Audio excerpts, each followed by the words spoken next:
And we are back one more time for yet another episode of the Horror Guys. Hello, everybody. I'm Kevin. I'm Brian. And we're going to talk about some horror movies. Believe it or not. Science fiction-y monsters and puppets and werewolves and serial slashers. We got it all this week. We don't have any ants this week. We don't have any ants this week. If you look close, I bet there's some ants in one of these movies at least. But Probably. No, this is not the focus on ants this week. Whew. Yeah. You know, those ant movies were just fine to watch, but they were really boring to talk about. Mm-hmm. Yeah. Yeah. There were ants, and they got people. Yeah. All right, well, this week we've got a slightly larger variety of things than just that. Uh-huh. They're all older movies, though, so yeah, it's Classics Week. Uh-huh. Classic Sequels Week. I don't know about classics, but Well, they're sequels. They've all got numbers. Yes. What do we got? We got Godzilla Raids Again, which is technically the second Godzilla movie, although Yes. they don't call it that. That's from 1955. And then we've got The Howling V, The Rebirth. Ooh. And Puppet Master 4, The Demon, which was also kind of a rebirth. And crossover horror battle, Friday versus Jason. Freddy versus Jason, which was 2003. I've done battles with Fridays before, but never Yeah. Freddy's. And then we got a couple bonus ones. We got Hostel Part 3, which was 2011. And Eli Roth didn't want to be part of that. He believes that 2 is the limit on a franchise. He didn't, and so somebody else handled. And it's not as good. It's not as good. Shows, yeah. And a classic Japanese 1964's Onibaba, Oh, yeah. a slice of life in pre-industrial Japan. I hope that's not a normal The slice long of ago. life. The long ago. Yeah. It's weird and creepy. You may have seen clips of the black and white guy wearing the demon Japanese mask. Mm-hmm. Classic image there. And that's pretty much the movie. And tall grass. Lots of tall grass. So we're going to talk about the others here today. If you want to hear about Hostel Part 3 and Onibaba, go over to horrorbulletin.com and sign up for our free weekly email list where you get the full text of all our reviews, all the commentary, links to watch the trailers, and any news and updates that might come along. But there's a fee for that, right? No. What? It's free? Not yet. Just for signing up? Yeah, we've been doing that for a couple of years now, and it is still free. What a deal. I don't know, maybe 100 issues at this point? I don't know. Lots. 256 on the podcast, but the newsletter's not quite that old. Uh-huh. Or if you like your reading just a little more self-contained, we have books. Oh, I love books. The Horror Guy's Guide to the Horror Films of Boris Karloff came out last week. I've heard it's really good. I've heard it's actually of the Horror Guys, I think it's my favorite. Mm-hmm. It goes into a lot more detail than most of them. It's got a lot of stuff in there. Yeah, it's a good one. But if all Boris isn't your favorite guy, we've got books on Vincent Price, Peter Cushing, Roger Corman, a lot of guys. All the Scream Kings. The Scream Kings. You need to yes. do one on a Scream Queen. There are a few. There are. They're not quite as noteworthy as the guys. Yeah. It's a guy's world, unfortunately. It was in the 40s and 50s especially for sure. the older classic stuff, more so. Yeah. I bet I could do one of the Scream Queens at some point for the I bet. 40s and 50s. Maybe not just Yeah. one person, but talk about all of them. They're out there. Yeah, they are. Well, first up here today, Godzilla Raids Again from 1955, which was also known as Gigantus the Fire Monster. yes, at no point in the movie do they actually call this big creature Godzilla, but it is. It is, yeah. And I'm going to tell you, let you say who it's directed by and who's in it. Oh, you and those foreign names. Yes. Directed by Motoyoshi Oda and Ishiro Honda. Written by Takeo Murata, Shigeaki Hadaka, Shigeru Kayama, Ib Melchior, and Ed Watson. Boy, those last two sound a little funny, don't they? They do. Stars Hiroshi Koizumi, Setsuko Wakayama, Minoru Chiaki, and Takashi Shimura. Hour and 18 minutes. Trailer on YouTube. I'm not sure that might actually be the whole movie on YouTube. I don't remember now. I think the whole thing is on YouTube. I don't remember where we saw that. There. Yeah. Well, spoiler free, what happens? Well, another Godzilla is back again to cause mayhem in Japan. Because he was killed in the first one, so I think this one really is another Godzilla. or Gigantus. And this time around, he's here to fight another giant monster, which is the first time he does. The first time in a long string of fighting other creatures. Yeah, the first movie was, Just Godzilla him. versus Tokyo. Yeah. Now they're throwing Godzilla. in more. And Tokyo is, well, not Tokyo, but Japan is the collateral damage. Yeah. Lots of collateral damage in this. It's interesting to see it as part of the progression of films in the series, but many parts of it are not very gripping. And it really hasn't held up very well over time. We were surprised at how good the first one was. Yeah. It was well-paced and still interesting, 70-some years later. It was good. This one, not This as one, much. yeah. I wasn't nearly as entertained. Well, the first one was kind of a surprise hit, and they threw this one together very quickly using the costumes and props that were left over. Mm-hmm. It was rushed. Yeah, a little bit. And now that you mentioned it, Godzilla did die at the end of the first movie. That's probably why they didn't call this guy Godzilla. Yeah. This is, the other Another creature. creature. Yeah. Yes. But it's Godzilla. Yeah. Well, we get a voiceover about nuclear weapons and space rockets. Are there not darker and more sinister secrets here on Earth? This story is the price of progress to a little nation of people. Credits roll. Always Japan paying the price of progress. Mm-hmm. We open on a small village near Osaka, which mostly focuses on fishing. Tsukioka is the pilot of a small airplane that usually scouts the seas for tuna. I had no idea that was a thing. That is a thing, yeah. He spots a big catch and radios into the headquarters, which relays his message to the ship. Hidemi is Tsukioka's girlfriend, and she works the radio back at the base. The other pilot, Kobayashi, runs into engine trouble, so he also calls headquarters. Hidemi asks Tsukioka to fly that way to see about recruiting Kobayashi. Now I see why you didn't want to read this one. Rescuing him, yeah. Yeah, this is why you 'Cause he didn't want went to down. read this one. It is, yeah, these names, yeah. Tsukioka finds the man standing on a small deserted island, and Tsukioka lands, but it's too late at night to take off again. So they're going to spend the night on this island. What could go wrong? Well, Godzilla. Yep. It's not so dark, however, that they can't see Godzilla when he walks past to fight some other giant monster. Two huge beasts fall off a cliff and continue to fight underwater. The two pilots then head home and report what they saw. A brief encounter. Yeah. Zoologist Dr. Tadakoro says that the second dinosaur that the men identified, Anguirus, has brains in several parts of his body and is one of a breed of fire monsters. A whole breed of fire monsters. There's no weapon that can kill such a monster. The leader of the group shows a film of the monster that attacked Tokyo just last year. They killed that one with an oxygen bomb, but the inventor died with the bomb, so they can't do that again. That's unfortunate. And that did happen in the movie. It did, yeah. Well, he wanted it to not be abused. He was afraid it would fall into the wrong hands. And he also thought that was the only monster. Yeah, well, I guess we could use that bomb again now, but no. But now there's two monsters. Tsukioka and Hidemi talk about his bravery, or lack thereof, and the world awaits reports on the monster's location, and it comes soon enough. It's pretty obvious when it pops up. Yeah. Where's the monster? There it is. The creatures are expected to attack Osaka tomorrow morning. When that doesn't happen, everyone goes out for a night on the town. Partay. Then the radio announces that the monster has been spotted at the coastline, and all the defensive units get into position. The city is evacuated as well as it can be. And here's where I'm going to hop in and say the radio guy. Who was the radio guy?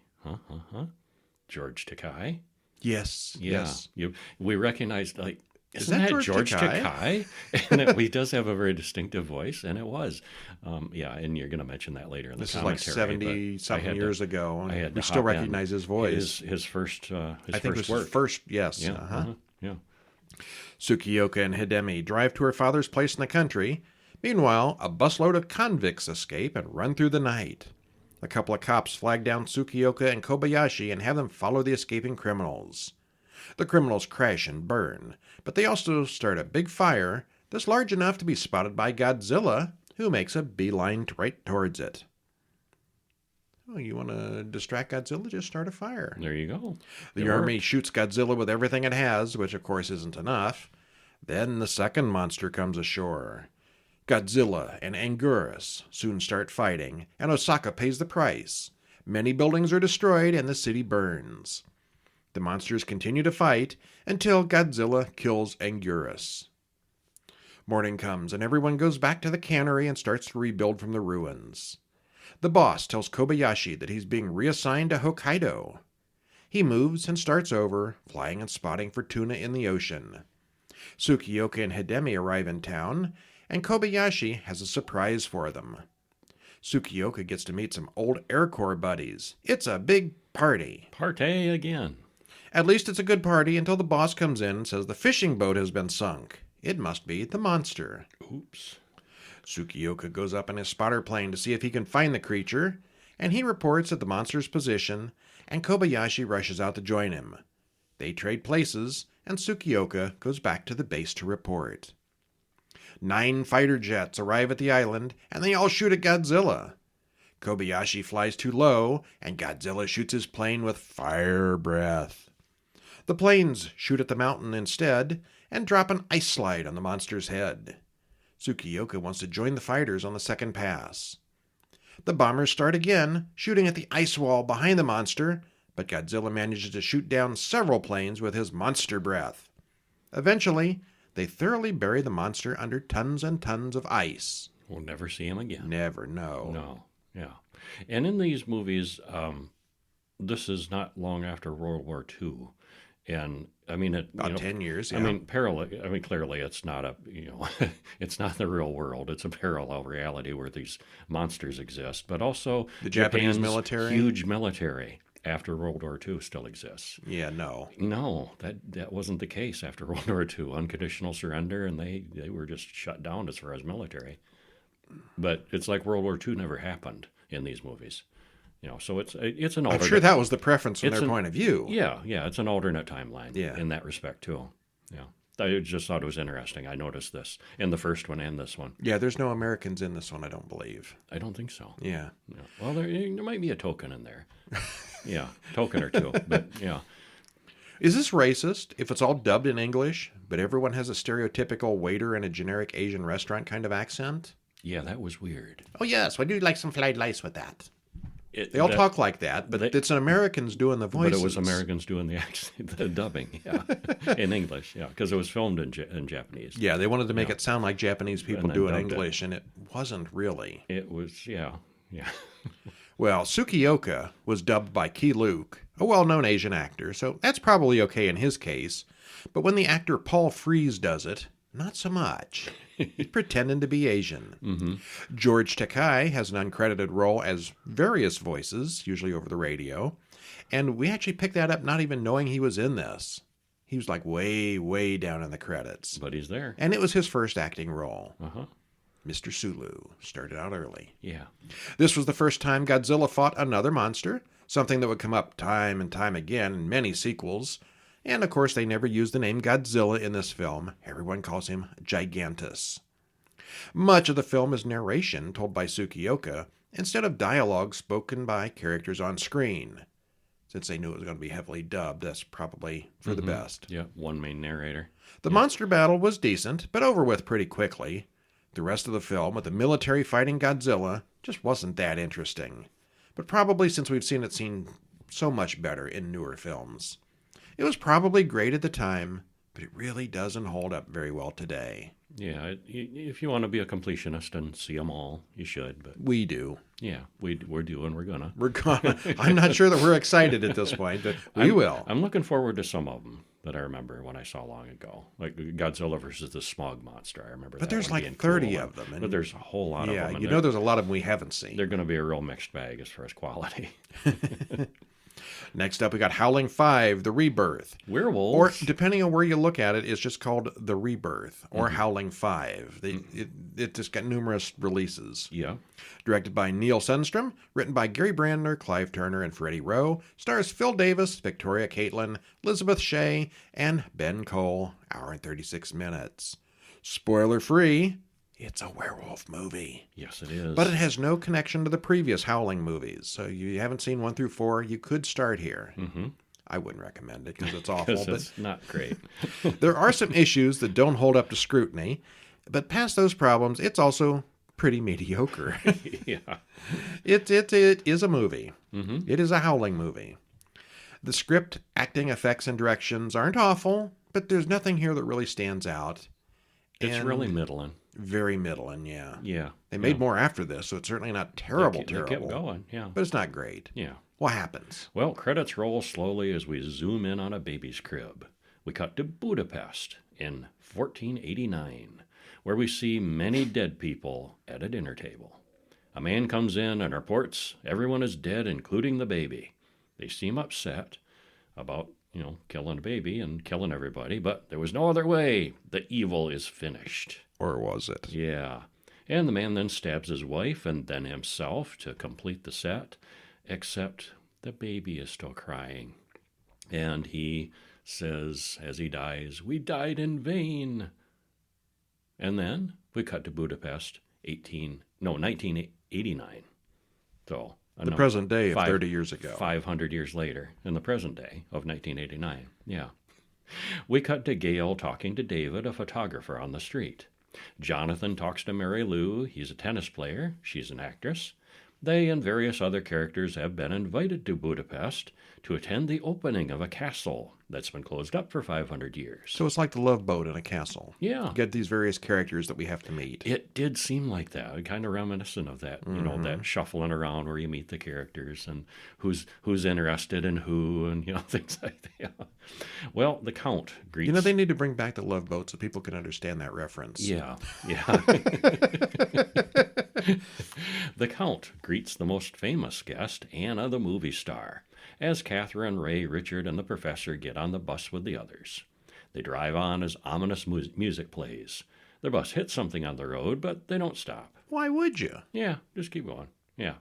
Well, the Count explains that the castle was untouched and never ransacked in all this time. It's been closed for 400 years. 500. 500 years, and yeah. they just opened it Just tonight. reopened it. Just broke the seal. Well, Peter and Susan are the servants, but they don't understand English. They've been there ahead of these folks getting the dust off, I guess, and, getting things set up. Well, the professor thinks the castle does have a past, but someone has gone to great efforts to cover it up. Ooh, a mystery. Yeah. Well, there was that slaughter and the surviving baby, so yeah. Richard talks about how Satan created werewolves right here in this region, and they were all killed off. No, they weren't. But people are still suspicious and superstitious about it. Maybe those two ideas are somehow interconnected. No. Yeah. Catherine and Anna are charmed and repulsed by Australian Ray. The professor goes off exploring and finds a skull. A door gets locked behind him, and soon he finds out he's not alone. There's some big toothy animal in there with him. Could it be a dog? No. What's the name of this movie again? The Howling. Well, back at the dinner table, the whole group talks. The Count tells the story of the execution of 3 generations of a family back 500 years ago. It was forbidden by law to even discuss the story. The Count gets upset when he hears the professor has gone missing. He comes back shortly after and reports that the professor has left the building, and there's a snowstorm outside. Nothing to worry about. He just left. Everything's fine. Don't go looking for him. It's cold out there. Yeah. Well, dinner breaks up and everyone goes off to do their own thing, except they can't leave now because of the storm. Richard and Catherine get together. They're having an affair, cheating on his wife, who wasn't invited. Gail talks to Ray about whatever the bus hit, the weather, and that something's in the castle that they don't know about. She thinks someone did something to the professor, and Ray thinks that's all ridiculous. Jonathan and Mary Lou find a hot spring in the building and get naked, and he notices they have similar marks on their arm. What does that mean? Well, Ray finds a secret passage and gets trapped inside. He peeks through a crack and watches as Gail returns and is killed by a monster. Then he falls into a pit and passes out. He wakes up, finds the professor's body, then opens a door outside where something gets him. One damn thing after another. Yeah, the bodies are piling up. David and Jonathan talk about cameras. Peter the servant comes in and takes the film out of the camera. Mary Lou and Anna talk about David and Jonathan and sex. The Count comes in, looking for Gail and Ray. He enlists David and Jonathan to break down the door and search Gail's room. Well, the Count looks around, finds the secret door that Ray found earlier. So the three explore and find Ray's modern wristwatch, but no Ray. Well, they go back upstairs and enlist the help of the others. So, as often happens in movies like this, the group splits up. What could go wrong? They go searching the tunnels. Jonathan is chased by a werewolf who knows the passages better than he does. Anna gets scared and shoots at something in the shadows. Richard and Catherine argue a lot, but someone severely injures Peter. Mary Lou reports seeing a huge animal, and they all go upstairs and discuss what happened, what they saw. Well, Mary Lou says she feels sick. The Count has a wounded ankle, and Peter has a head injury. They still can't leave. They're trapped because of the snowstorm. Well, Richard and Anna flirt and talk about Mary Lou. All three of them are orphans who can't trace their own ancestry. They also have those matching birthmarks on their arms. They all seem to. They aren't there by chance. This whole trip is a setup. They have figured this out. And suddenly a werewolf breaks in. Because why not? Well, David and Catherine go back down to the dungeons. She thinks the Count is up to something. He's the Count. Of course he is. He is, yeah. Well, maybe the butler did it, too. Oh, yeah. That's always a trope. Yeah. Well, they go back to where Anna shot the thing. It's Jonathan that she shot, but his throat has been torn out.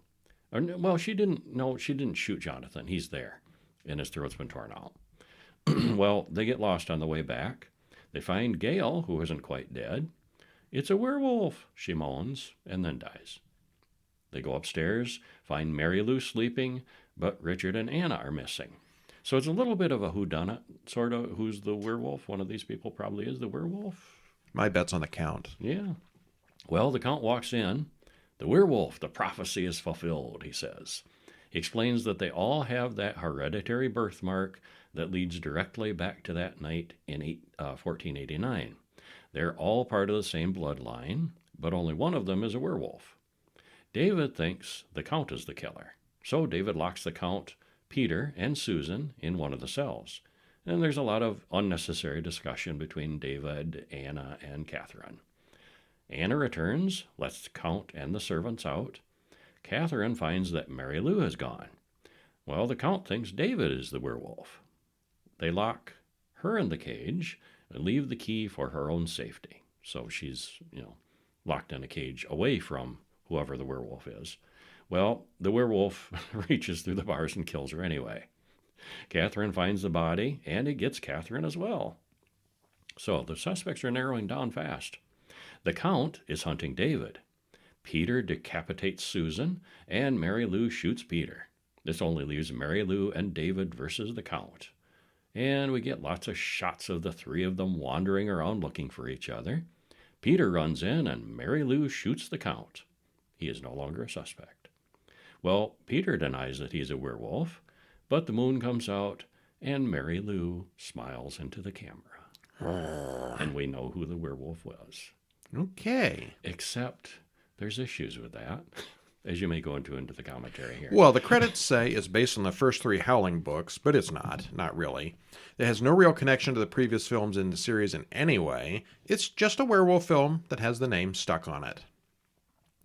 Well, the supposedly untouched castle is full of anachronisms and things that would have decomposed in the past 500 years. It looks really good shape. Yeah, it does. There's curtains and wood and all kinds of stuff. Mm-hmm. The castle sets look creepy and mostly realistic, but the cast is large and everyone looks unique enough to tell apart. It was supposed to be a kind of a guess who the werewolf is sort of mystery, but it's so badly scripted that there's just no way of telling. Did you know it was Mary Lou? Until the very end? There was really no way of telling. Yeah. Because you could try to, okay, they're all, here, most of them are in the dining room, but then the werewolf attacks, and then, it's just not, you can't follow it as a whodunit. Yeah. Who is it? Yeah. We get a tight close-up of a werewolf's face in one scene, but we never get a transformation scene or a full-body shot. Low budget. Mm-hmm. We don't really know how Mary Lou could change back and forth into a werewolf at will multiple times in a night without tearing her clothes up, but it happened. Yeah. Somehow she was fully dressed, then a werewolf, and fully dressed again. She would take her clothes off quick, change, kill somebody, run back to her clothes, change. Nobody ever found those clothes? Lick the blood off, I guess. Yeah. And get dressed again, and then blend in again. Did you have additional issues? No, that was the main issue. Okay, all right. Yeah, just her how did she do that? You know? Horror movies have a trope of that. You know, the Yeah. killer is always right where he needs to be at the time. Often, yeah. Yeah. Yeah. All right, so we got a short film this week, one called Ancient Voice from 2021 from Turkey. Creepy little piece of work. Directed by Kan Sagir, written by Kan Sagir and Erdeniz Tunç. I'm sure I'm saying those wrong. Stars Semet Kiziltas and Bernatoy. 5 minutes, 27 seconds. So it's a shorty. And you can watch it on YouTube. You can. Yeah. What happens? Well, a woman writes a note. She writes that she's gotten over the shock, but still feels like something's breathing on her neck. I'm sure it's totally not. No. It's just her imagination. Well, we flash back to what happened. The same woman and Effie, a friend, went to a house that was said to be haunted.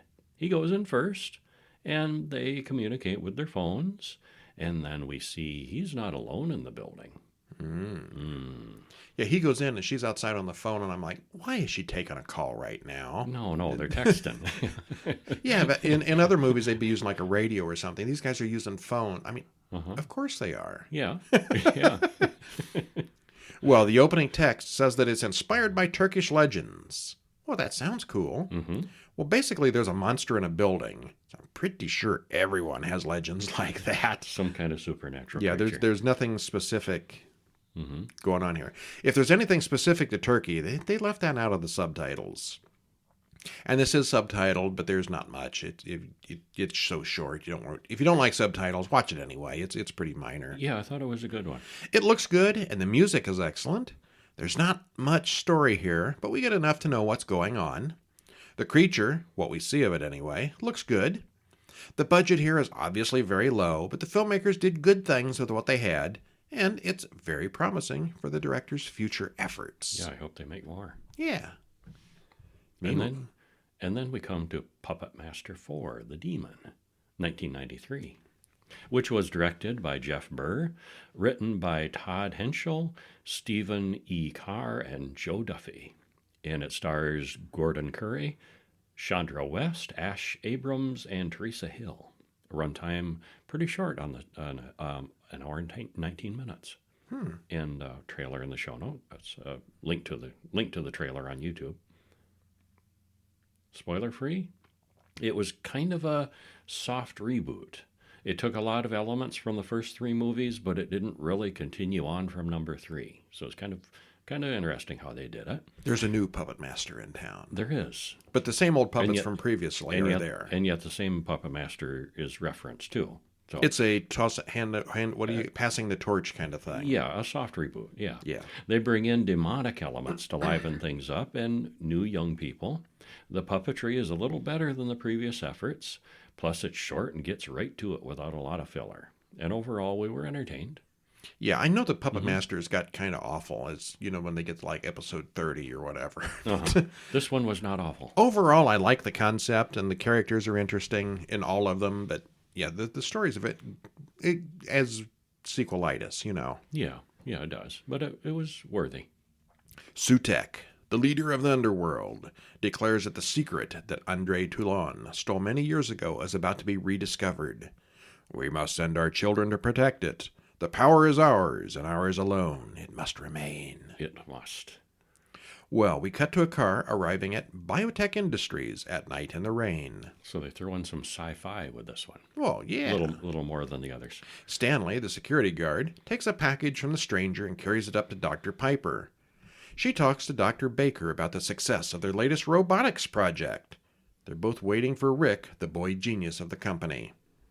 Piper opens the box, and inside is the ugly doll that looks like a demonic skeleton. The power goes off, and the little doll kills her. Down in the underworld, Sutek and his cultists absorb her power, as does the demon doll. We got demon puppets. Demon powers. Meanwhile, at the hotel on the cliff that we've seen before, the Bodega Bay Inn, Rick answers the phone. He has the Blade doll from the previous film sitting on the shelf right next to him. He's built a pair of small robots, which he plays he plays laser tag with them. They don't work very well, so he shuts them off. They have no original thought or simulated life, which was his goal. They're dumb little robot toys. Yeah, they're pretty cool. He was hoping for more. They're still pretty cool, but yeah, they're definitely not alive or not sentient, which is what he wanted. Dr. Baker, back at the lab, gets a package delivery. It's that same doll that Piper had. He calls Rick, who denies having sent it. And he ends up just like Dr. Piper. Dead. Yeah. D-E-D, dead.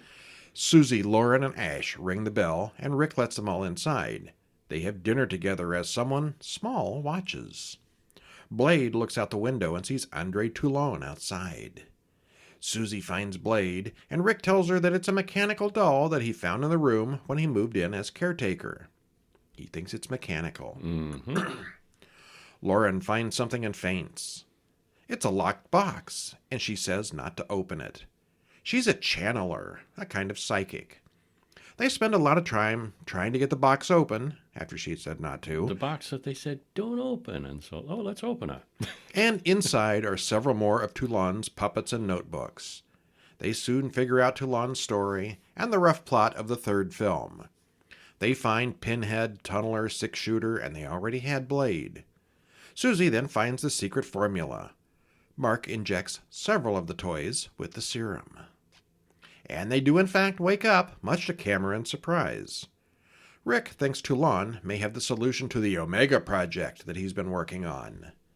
Meanwhile, Sutek says everyone there must die.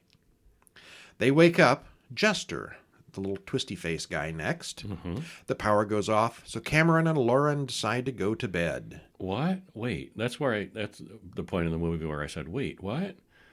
They've got these magical dolls that they've just learned how to reawaken from nothing. This is the most incredible thing ever.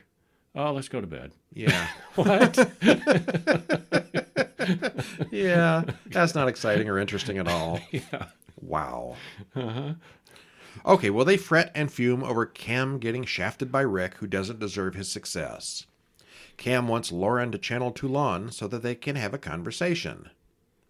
Rick hooks up his laser tag weapons to Tunneler and Pinhead, and they have a play shootout. They're all playing, having a good time. These are friendly toys. Yeah, and you can clearly, he's very pleased. You can see that they do seem to be alive and sentient. Yeah. Which is what he wanted. The doorbell rings, and someone has delivered a small wooden box. Uh-oh. Lauren tries to contact Toulon, and the table splits open, releasing several of those demon dolls. Uh-oh. Cam and Lauren don't explain anything, but leave immediately. Rick laughs about evil spirits.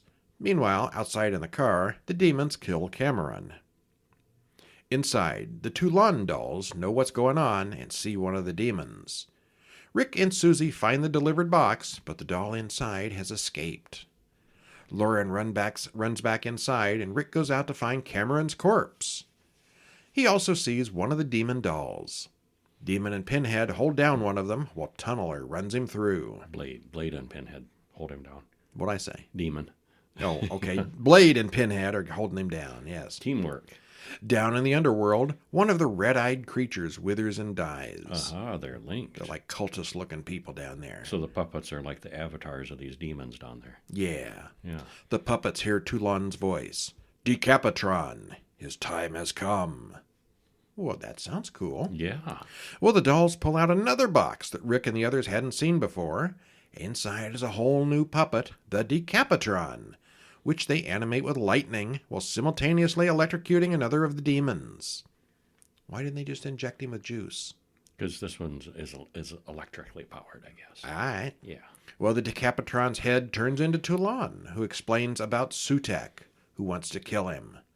Toulon tells Rick that he's very close to discovering the secret of life. Meanwhile, Susie pours acid on another demon. The demons are whittling down. Mark starts up the generator, and he and Susie work to get the Decapitron to finally wake up. As it does, all the other puppets clap. Yay! Yay! The Decapitron then removes his head. Because he's the Decapitron. Named for it, yes. His head is removable and interchangeable. A demon opens the door and comes in. The Decapitron puts on a different head, and this one is heavily armed. He shoots lightning at the little demon doll, eventually blowing the thing apart. The Decapitron then puts his humanoid head back on. Down in the underworld, Sutek roars in defeat. He's all out of demons. Aha. Toulon appears again and passes the torch to Rick, whom he calls the Puppet Master. There's a new sheriff in town. Yeah, seems like there's going to be a sequel, too. Yeah. It incorporates many things from the previous films, but doesn't really continue the story of Part 3. Was Part 3 the one with the Nazis? Yeah, I think so. Okay, yeah. It sort of started out in modern times, and then the third one way back. Yeah. It's a whole new rebirth for the dolls. The stop motion in this one is pretty good. It's still stop motion rather than CGI, but they're clearly getting better at it. Thought it was smoother. They animate a bunch of little puppets, but the most miraculous thing ever, and half the group decides to go to bed? Yeah, I guess. All right. Well, the acting is fine. The animation is good. The story itself isn't all that innovative, but it does continue the fan-favorite franchise. Overall, I liked it. Yeah, me too. Yeah, should watch more of those. Yeah. But first, Freddy vs. Jason, 2003. And I'll tell you, we haven't seen Jason X yet, Jason 10. I thought this one came first. It didn't, though. No, not necessarily. Yeah, I thought this was the last of the original series, but no. No? So we're doing these a little out of order here. That's okay. Not that it matters. Yeah, it doesn't matter too much. Directed by Ronnie Yu. This one's kind of out of the... I consider this one kind of out kind of of an the, extra. Yeah. Aliens versus Predator kind of thing. Yeah. Written by Wes Craven, Victor Millen, and Damian Shannon. Stars Robert Englund, Ken Kersinger, Monica Keena, Jason Ritter. Hour and 37 minutes. Kind of long there. Spoiler free. For years, we've debated matchup battles between various horror movie icons, and here at last we had one. What happens when an irresistible force meets an immovable object? Yeah, I saw a Reddit post the other day. What if Godzilla fought Paul Bunyan? Well, there's a crossover we need. People come up with the weirdest stuff. That's a weird combination. Okay, kind of a draw, I guess. The plot almost had a fairy tale quality of unreality to it, but it's a fun movie that's worth a watch if you're a fan of Freddy and or Jason. It was fun seeing them together. Jason doesn't have a lot of witty dialogue, though. No, he doesn't. What happens? Well, we open on a flashback to Freddy Krueger as a human killing children. And he narrates, my reign of terror was legendary. Dozens of children would fall to my blade. Then the parents of Springwood came for me, taking justice into their own hands. And he says he got a lot worse after they killed him. And we get flashbacks to earlier Nightmare on Elm Street films. But now they've shut down him pretty much, and there's no one left to dream about Freddy. So everybody who knew Freddy is dead. Yeah, so he's lost his power. Well, he searched the bowels of hell for someone to use and inspire enough fear to be his ticket home. I don't know. We got anybody in hell that's scary? Let's look around. Hey, how Well, about that hockey mask dude? Yeah, remember that Jason Went to Hell movie? Well, He's right there waiting to be picked. we cut to Jason having a Friday the 13th dream. His mother instructs him, go to Elm Street, where the children have been naughty. Well, Jason comes back to life in the real world. We don't know how. Yeah, well, because he's Jason and he's, immortal. And he stomps through the woods. Well, we watch Jason's mother morph into Freddy. He's going to use Jason to get them scared again. And credits roll. Well, on Elm Street, 3 girls are having a get-together and 2 guys show up. It's Laurie's house. She's not happy to see them, especially that loser Blake. Jason is standing outside in the rain. She misses Will, who moved away unexpectedly. Teen drama. Yeah. Well, Jason kills Trey. Pretty much twice. I mean, he really kills him. Everyone screams and runs outside in the rain until the police stop by. The police and the sheriff and deputy, notice, it's the same damn house. It's got to be Freddy Krueger. But the sheriff wants it kept quiet, hushes him.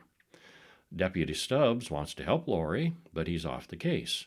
And Laurie's dad is surprisingly creepy. Well, the name Freddy somehow pops into Laurie's mind. She heard the cop say it. And she gets a vision of the whole Freddy, that 1, children's 2, rhyme. Freddy's coming for you. Yeah. So he's coming back. Blake also heard the name Freddy, and he's attacked by the man himself in his dream, but Freddy's not strong enough yet to actually hurt him. So Freddy says, I'll let Jason have some more fun. Well, Jason then kills Blake and his father in the real world. We cut to Will, the previously mentioned missing boyfriend. He's in a mental hospital. He sees a news report about someone getting killed in Laurie's house. And with some help from Mark, another prisoner, they escape. Lisa insists on going to school the next day, and she hears about Blake's death. Kia and Gib want Lisa to go to the party tonight, and she tells them about her nightmares. Mark from the institution is there, and he tells the whole group about Freddy's history. Well, Will shows up, and Lisa faints. So now they're all getting, Freddy on their mind again. All these kids. Yeah, this is not good. Will and Mark wonder why, since they all know about Freddy, they haven't been targeted. And neither of them ever remembers their dreams anymore. I don't have dreams, I don't think. Yeah. Well, we cut to a rave in a cornfield, where all the teens are drinking and dancing. Will meets up with Laurie there and tells her that he's been institutionalized. He didn't move away without telling her. In horror movies, it seems like it's a whole lot easier to escape from mental hospitals than it is in real life. And especially in this town. Yeah. Yeah, they just decided, yeah. Well, spoiler, that's how they shut down Freddy, basically. They took all the kids that were dreaming about Freddy and institutionalized them. You just take all these young people and lock them up. Okay, problem solved. Yeah, it's not too realistic, like you said. Well, we also see that Jason is in the cornfield. Still real world Jason. Well, Gibbs sees Trey out there, but it's really Freddy luring her to Jason.